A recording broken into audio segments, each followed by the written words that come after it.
Bartholdi had planned to put floodlights on the torch's balcony to illuminate it a week before the dedication. The Army Corps of Engineers vetoed the proposal, fearing that ships' pilots passing the statue would be blinded. Instead, Bartholdi cut portholes in the torch, which was covered with gold leaf, and placed the lights inside them. 03 A power plant was installed on the island to light the torch and for other electrical needs. 04 After the skin was completed, landscape architect Frederick Law Olmsted, co-designer of Manhattan's Central Park and Brooklyn's Prospect Park, supervised a clean-up of Bedloes Island in anticipation of the dedication. 05 General Charles Stone claimed on the day of dedication that no man had died during the construction of the statue. This was not true, however, as Francis Longo, a 39-year-old Italian laborer, had been killed when a node wall fell on him. 06 Unveiling of the Statue of Liberty Enlightening the World,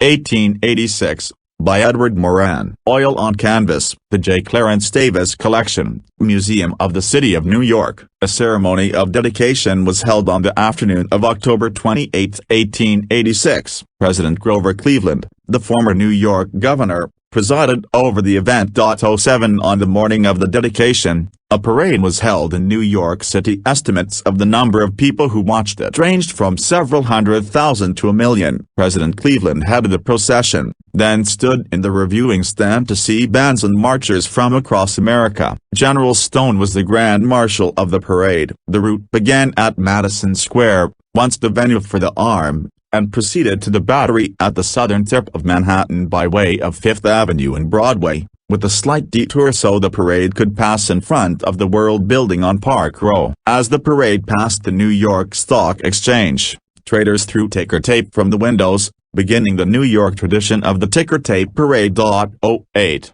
A nautical parade began at 12:45 p.m. and President Cleveland embarked on a yacht that took him across the harbor to Bedloes Island for the dedication. 09 De Lesseps made the first speech, on behalf of the French committee, followed by the chairman of the New York committee, Senator William M. Evarts. A French flag draped across the statue's face was to be lowered to unveil the statue at the close of Evarts's speech, but Bartholdi mistook a pause as the conclusion and let the flag fall prematurely. The ensuing cheers put an end to Evarts's address.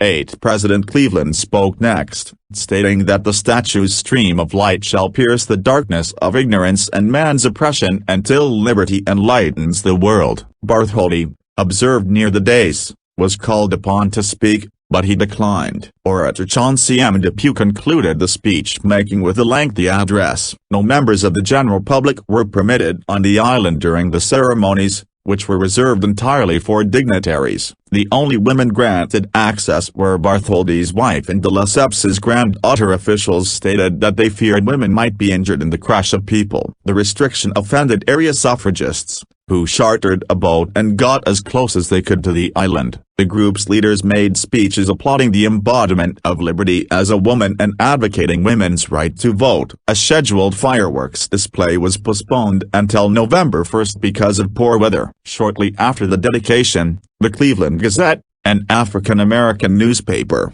suggested that the statue's torch not be lit until the United States became a free nation. In reality, liberty enlightening the world. Indeed, the expression makes us sick. This government is a howling farce. It cannot, or rather does not, protect its citizens within its borders. Shove the Bartholdi statue, torch and all, into the ocean until the liberty of this country is such as to make it possible for an inoffensive and industrious colored man to earn a respectable living for himself and family, without being Ku Klux, perhaps murdered, his daughter and wife outraged, and his property destroyed. The idea of the liberty of this country enlightening the world, or even Patagonia, is ridiculous in the extreme. When the torch was illuminated on the evening of the statue's dedication, it produced only a faint gleam, barely visible from Manhattan. The world characterized it as more like a glowworm than a beacon. 04 Bartholdi suggested gilding the statue to increase its ability to reflect light, but this proved too expensive. The United States Lighthouse Board took over the Statue of Liberty in 1887 and pledged to install equipment to enhance the torch's effect. Despite its efforts, the statue remained virtually invisible at night. When Bartholdi returned to the United States in 1893, he made additional suggestions, all of which proved ineffective. He did successfully lobby for improved lighting within the statue, allowing visitors to better appreciate Eiffel's design. 04 In 1901, President Theodore Roosevelt, once a member of the New York Committee, ordered the statue's transfer to the War Department, as it had proved useless as a lighthouse. A unit of the Army Signal Corps was stationed on Bedloes Island until 1923, after which military police remained there while the island was under military jurisdiction. Wars and other upheavals in Europe prompted large-scale emigration to the United States. In the late 19th and early 20th century, many entered through New York and saw the statue not as a symbol of enlightenment, as Bartholdi had intended, but as a sign of welcome to their new home. The association with emigration only became stronger when an immigrant processing station was opened on nearby Ellis Island. This view was consistent with Lazarus's vision. In her sonnet, she described the statue as mother of exiles, but her work had become obscure. In 1903, the sonnet was engraved on a plaque that was affixed to the base of the statue. Oral histories of immigrants record their feelings of exhilaration on first viewing the Statue of Liberty. One immigrant who arrived from Greece recalled, "I saw the Statue of Liberty, and I said to myself, 'Lady, you're such a beautiful.' You open your arms and you get all the foreigners here. Give me a chance to prove that I am worth it, to do something,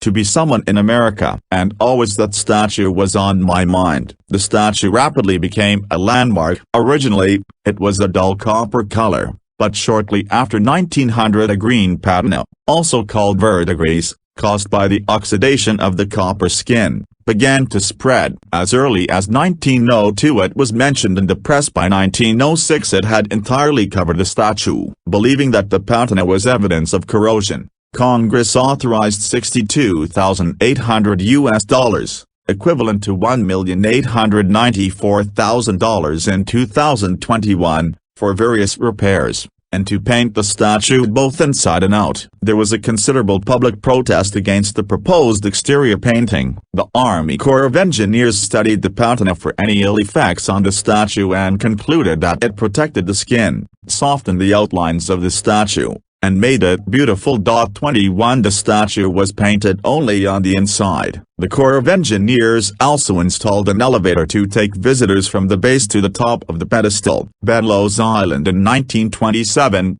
showing the statue and army buildings. The 11 pointed walls of Fort Wood, which still form the statue's base, are visible. On July 30, 1916, during World War I, German saboteurs set off a disastrous explosion on the Black Tom Peninsula in Jersey City, New Jersey, in what is now part of Liberty State Park, close to Bedloes Island. Carloads of dynamite and other explosives that were being sent to Britain and France for their war efforts were detonated. The statue sustained minor damage, mostly to the torch-bearing right arm, and was closed for 10 days. The cost to repair the statue and buildings on the island was about $100,000, equivalent to about $2,490,000 in 2021. The narrow ascent to the torch was closed for public safety reasons, and it has remained closed ever since. That same year, Ralph Pulitzer, who had succeeded his father Joseph as the publisher of The World, began a drive to raise $30,000, equivalent to $747,000 in 2021, for an exterior lighting system to illuminate the statue at night. He claimed over 80,000 contributors but failed to reach the goal. The difference was quietly made up by a gift from a wealthy donor, a fact that was not revealed until 1936. An underwater power cable brought electricity from the mainland and floodlights were placed along the walls of Fort Wood. Gutzon Borglum, who later sculpted Mount Rushmore, redesigned the torch, replacing much of the original copper with stained glass. On December 2, 1916, President Woodrow Wilson pressed the telegraph key that turned on the lights, successfully illuminating the statue. After the United States entered World War I in 1917, Images of the statue were heavily used in both recruitment posters and the Liberty Bond drives that urged American citizens to support the war financially. This impressed upon the public the war's stated purpose, yet to secure liberty, and served as a reminder that embattled France had given the United States the statue. In 1924, President Calvin Coolidge used his authority under the Antiquities Act to declare the statue a national monument. A suicide occurred 5 years later when a man climbed out of one of the windows in the crown and jumped to his death. In 1933, President Franklin Roosevelt ordered the statue to be transferred to the National Park Service, NPS. In 1937, the NPS gained jurisdiction over the rest of Bedloes Island. With the Army's departure, the NPS began to transform the island into a park. The Works Progress Administration, WPA, demolished most of the old buildings, regraded and reseeded the eastern end of the island, and built granite steps for a new public entrance to the statue from its rear. The WPA also carried out restoration work within the statue, temporarily removing the rays from the statue's halo so the rusted supports could be replaced. Rusted cast iron steps in the pedestal were replaced with new ones made of reinforced concrete. 26 The upper parts of the stairways within the statue were replaced, as well. Copper sheathing was installed to prevent further damage from rainwater that had been seeping into the pedestal. The statue was closed to the public from May until December 1938. During World War II, the statue remained open to visitors, although it was not illuminated at night due to wartime blackouts. It was lit briefly on December 31, 1943, and on D-Day, June 6, 1944, when its lights flashed ... the Morse code for V, for victory. New, powerful lighting was installed in 1944 and 1945, and beginning on VE Day, the statue was once again illuminated after sunset. The lighting was for only a few hours each evening, and it was not until 1957 that the statue was illuminated every night, all night. In 1946, the interior of the statue within reach of visitors was coated with a special plastic so that graffiti could be washed away. In 1956, an act of Congress officially renamed Bedloes Island Liberty Island, a change advocated by Bartholdi generations earlier. The act also mentioned the efforts to found an American Museum of Immigration on the island, which backers took as federal approval of the project, though the government was slow to grant funds for it. Nearby Ellis Island was made part of the Statue of Liberty National Monument by the proclamation of President Lyndon Johnson in 1965. In 1972, the Immigration Museum, in the statue's base, was finally opened in a ceremony led by President Richard Nixon. The museum's backers never provided it with an endowment to secure its future, and it closed in 1991 after the opening of an immigration museum on Ellis Island. In 1970, Ivy Bottini led a demonstration at the statue where she and others from the National Organization for Women's New York chapter draped an enormous banner over a railing that read "Women of the World Unite!" 331. Beginning December 26, 1971, 15 anti-Vietnam War veterans occupied the statue, flying a U.S. flag upside down from her crown. They left on December 28 following a federal court order. The statue was also several times taken over briefly by demonstrators publicizing causes such as Puerto Rican independence, opposition to abortion, and opposition to U.S. intervention in Grenada. Demonstrations with the permission of the Park Service included a gay pride parade rally and the annual Captive Baltic Nations rally. A powerful new lighting system was installed in advance of the American bicentennial in 1976. The statue was the focal point for Operation Sail, a regatta of tall ships from all over the world that entered New York Harbor on July 4, 1976. And sailed around Liberty Island. The day concluded with a spectacular display of fireworks near the statue. July 4, 1986,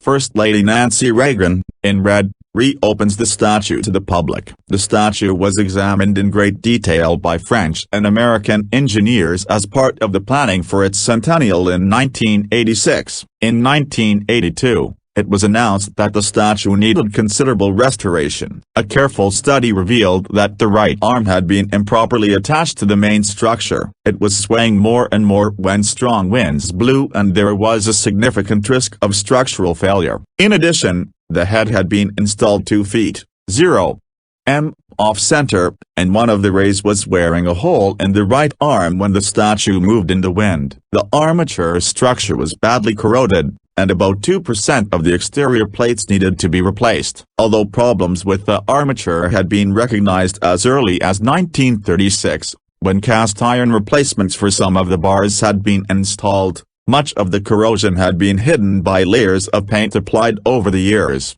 In May 1982, President Ronald Reagan announced the formation of the Statue of Liberty at Ellis Island Centennial Commission, led by Chrysler Corporation Chair Lee Iacocca, to raise the funds needed to complete the work. Through its fundraising arm, the Statue of Liberty at Ellis Island Foundation, Incorporated, the group raised more than $350 million in donations for the renovations of both the Statue of Liberty and Ellis Island. The Statue of Liberty was one of the earliest beneficiaries of a cause marketing campaign. A 1983 promotion advertised that for each purchase made with an American Express card, the company would contribute 1 cent to the renovation of the statue. The campaign generated contributions of $1 million to the restoration project. In 1984, the statue was closed to the public for the duration of the renovation. Workers erected the world's largest freestanding scaffold, which obscured the statue from view. Liquid nitrogen was used to remove layers of paint that had been applied to the interior of the copper skin over decades,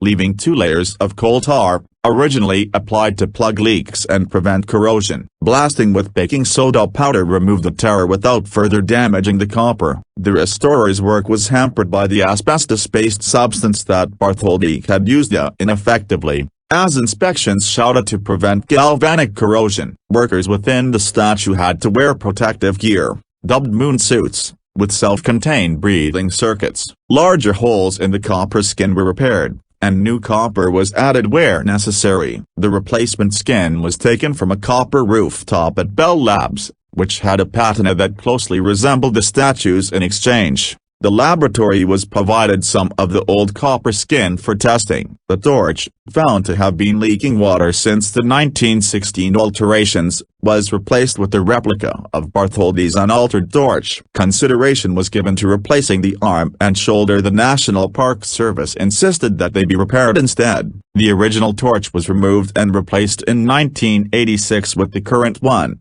whose flame is covered in 24-karat gold. The torch reflects the sun's rays in the daytime and is lit by floodlights at night. The entire puddled iron armature designed by Gustav Eiffel was replaced. Low-carbon corrosion-resistant stainless steel bars that now hold the staples next to the skin are made of beryllium, an alloy that bends slightly and returns to its original shape as the statue moves. To prevent the ray and arm from making contact, the ray was realigned by several degrees. The lighting was again replaced, and nighttime illumination subsequently came from metal halide lamps that send beams of light to particular parts of the pedestal or statue, showing off various details. Access to the pedestal, which had been through a nondescript entrance built in the 1960s, was renovated to create a wide opening framed by a set of monumental bronze doors with designs symbolic of the renovation. A modern elevator was installed, allowing handicapped access to the observation area of the pedestal. An emergency elevator was installed within the statue,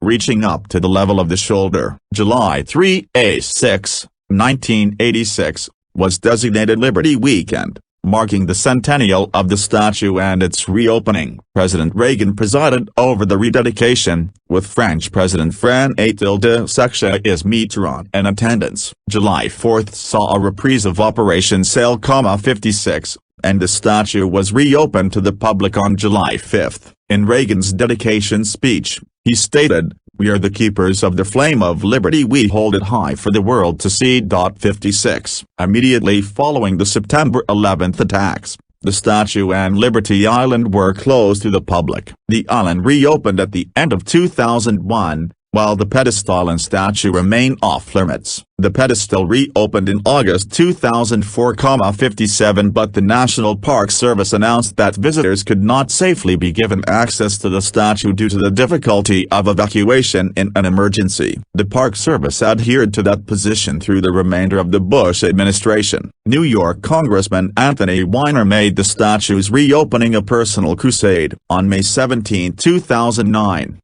President Barack Obama's Secretary of the Interior, Ken Salazar, announced that as a special gift to America, the statue would be reopened to the public as of July 4, but that only a limited number of people would be permitted to ascend to the crown each day.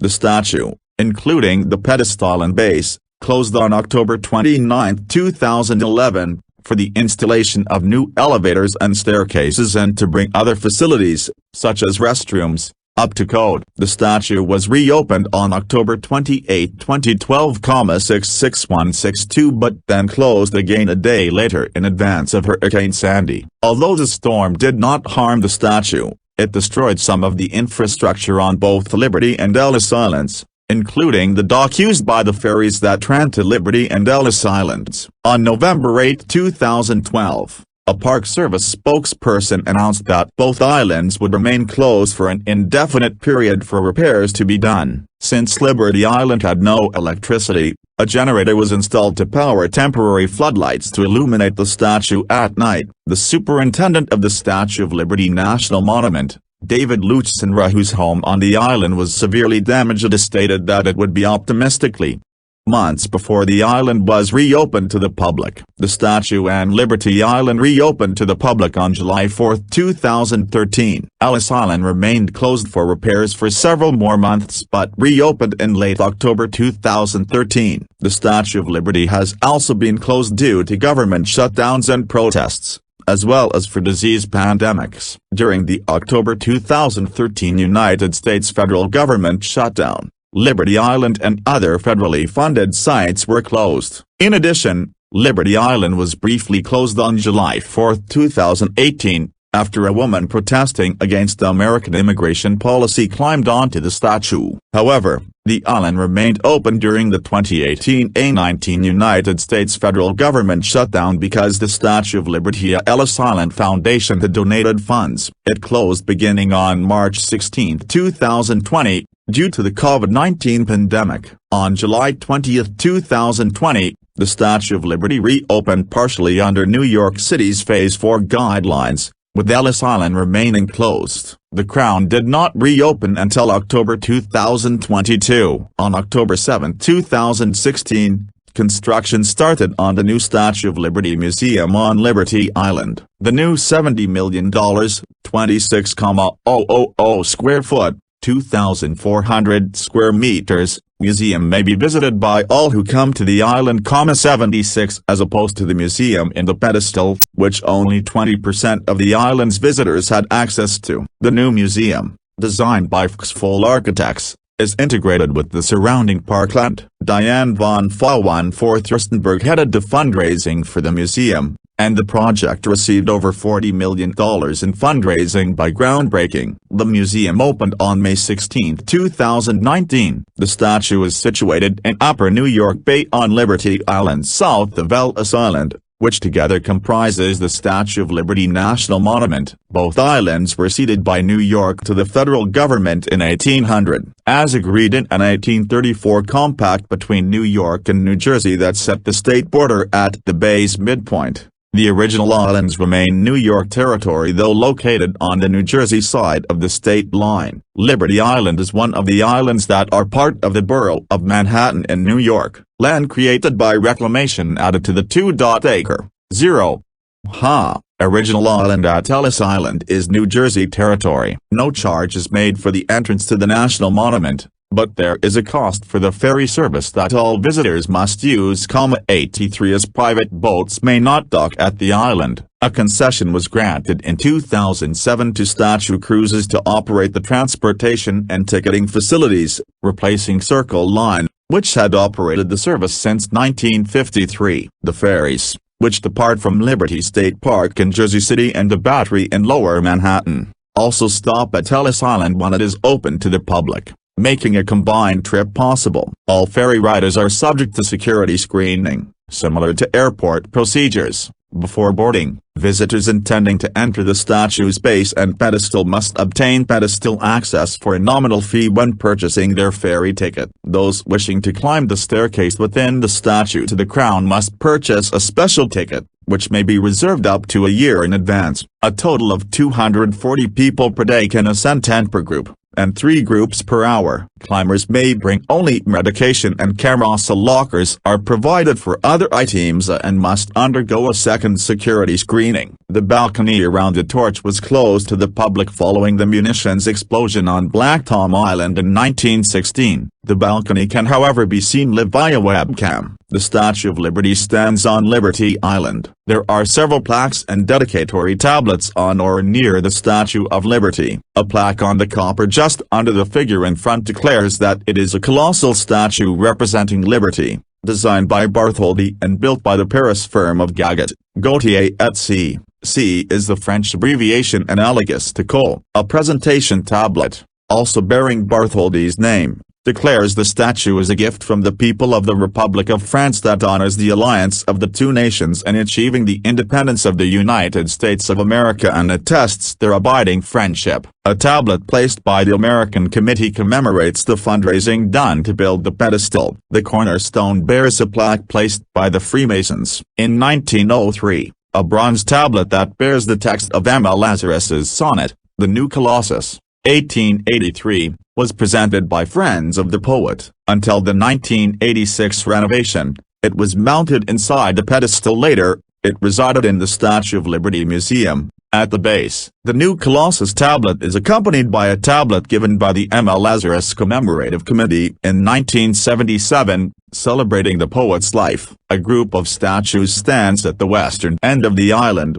honoring those closely associated with the Statue of Liberty. 2 Americans, Pulitzer and Lazarusa, and 3 French, Mina Bartholdi, Eiffel, and Le Blailia, are depicted. They are the work of Maryland sculptor Philip Prattner. President Calvin Coolidge officially designated the Statue of Liberty as part of the Statue of Liberty National Monument in 1924. The monument was expanded to also include Ellis Island in 1965. The following year, the Statue of Liberty and Ellis Island were jointly added to the National Register of Historic Places, 95, and the statue individually in 2017. On the subnational level, the Statue of Liberty National Monument was added to the New Jersey Register of Historic Places in 1971 and was made a New York City designated landmark in 1976.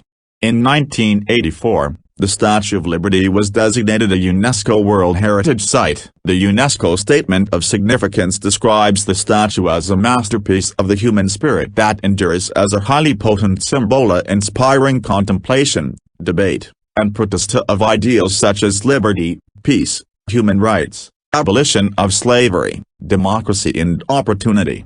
Hundreds of replicas of the Statue of Liberty are displayed worldwide. A smaller version of the statue, 1/4 the height of the original, was given by the American community in Paris to that city. It now stands on the Île aux Cygnes, facing west toward her larger sister. A replica 30 feet, 9 tall stood atop the Liberty Warehouse on West 64th Street in Manhattan for many years. 97 It now resides at the Brooklyn Museum. In a patriotic tribute, the Boy Scouts of America, as part of their Strengthen the Arm of Liberty campaign in 1949 and 1952, donated about 200 replicas of the statue, made of stamped copper and 100 inches, 2 in height, to states and municipalities across the United States. Though not a true replica, the statue known as the Goddess of Democracy, temporarily erected during the Tiananmen Square protests of 1989, was similarly inspired by French democratic traditions. The sculptors took care to avoid a direct imitation of the Statue of Liberty. Among other recreations of New York City structures,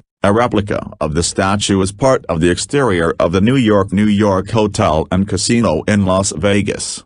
As an American icon, The Statue of Liberty has been depicted on the country's coinage and stamps. It appeared on commemorative coins issued to mark its 1986 centennial, and on New York's 2001 entry in the State Quarters series. An image of the statue was chosen for the American Eagle Platinum Bullion coins in 1997, and it was placed on the reverse or tail side of the presidential dollar series of circulating coins. Two images of the statue's torch appear on the current $10 bill. The statue's intended photographic depiction on a 2010 Forever stamp proved instead to be of the replica at the Las Vegas casino. Depictions of the statue have been used by many regional institutions. Between 19,865 and 2000,6 New York State issued license plates with an outline of the statue. The Women's National Basketball Association's New York Liberty used both the statue's name and its image in their logo,